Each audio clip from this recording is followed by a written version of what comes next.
And Arn, speaking of this show and it being for the fans, why don't we jump in and tell the fans a little bit more about your career and what was going on in 1994? So let's get started this week. What do you say?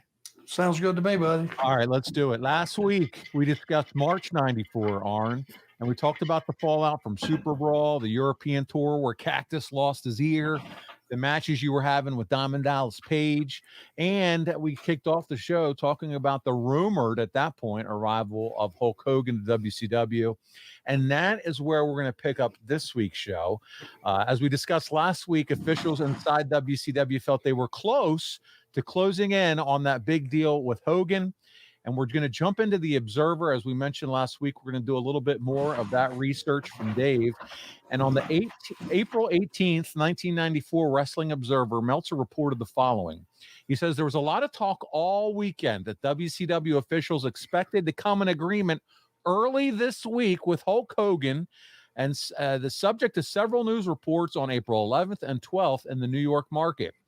If the agreement is finalized before the weekend, it's expected there's a good chance Hogan would be in Chicago for the Spring Stampede pay-per-view show that has been strongly hinted on WCW telecast. The Hogan hype has been amazing. Remember, this is all Dave writing. If only because the company has already started making Hogan the centerpiece of its company before it even has signed him.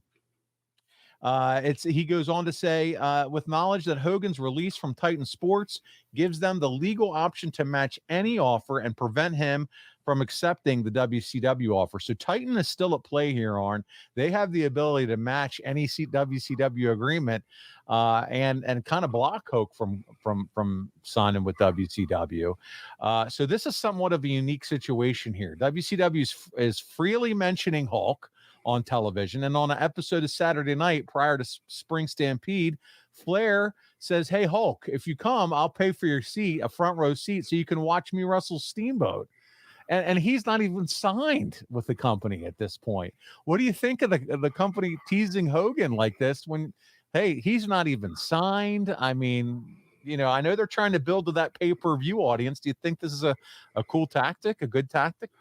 Well, for that time, that just was unheard of. Yeah. I mean,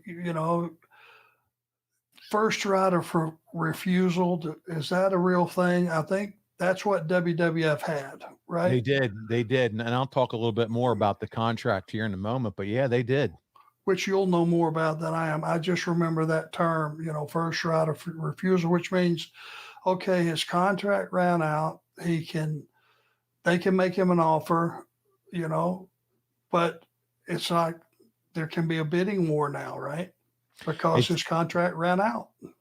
His and I'll go ahead and just give a quick preview here. Because of his release, the way it was from Titan, even if Hogan agreed to a deal, it would be 21 days after that point before he could legally sign a contract, because Titan has 21 days to match the offer.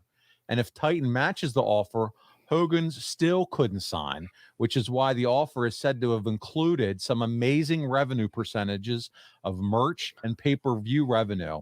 They made the offer so good, WCW, that there was no way that Titan would match it. That was their play.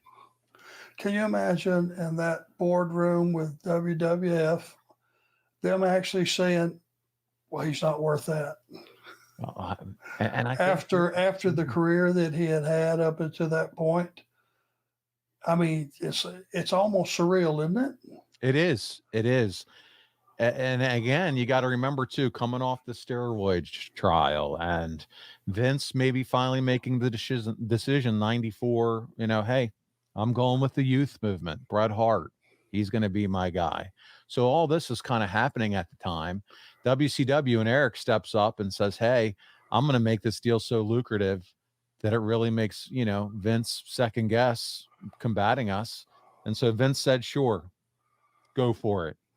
You want to pay all that money? Have at it and see what you can do.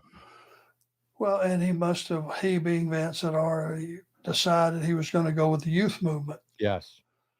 And it's like when you commit to letting Hogan go to the opposition, and various other guys eventually that were his friends and his comrades move over, change companies. It must have been okay, for damn sure, we're going to go with a different slant here. We're going to go with the youth movement. And he was already committed 100%.